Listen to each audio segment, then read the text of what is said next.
بلوچستان کے شہر نصیرآباد سے ہمارے گدروشیا پوائنٹ کے نمائندہ ریاض احمد ماندائی کی رپورٹ کے مطابق صوبائی وزیر آبپاشی میر محمد صادق عمرانی اپنے فرزند میر بلال خان عمرانی کے ہمراہ شہید محترمہ بے نظیر بھٹو ڈسٹرکٹ پریس کلب ڈیرہ مراد جمالی پہنچے، جہاں پریس کلب کے صدر عبدالرزاق بنگلزئی اور نائب صدر علی جان منگی کی قیادت میں صحافیوں نے ان کا پرتپاک استقبال کیا۔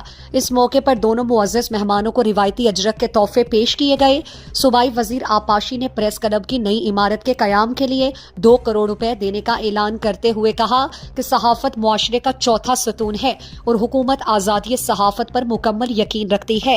انہوں نے مزید کہا کہ صحافیوں کی خدمات قابل تحسین ہیں اور ان کے مسائل کے حل کے لیے ہر ممکن اقدامات کیے جائیں گے۔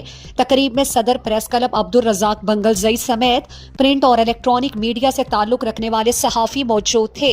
شرکاء نے صوبائی وزیر کے اس اقدام کو سراہتے ہوئے ان کا شکریہ ادا کیا اور امید ظاہر کی کہ یہ فنڈ صحافی برادری کے لیے بہتر سہولیات کی فراہمی میں معاون ثابت ہوگا۔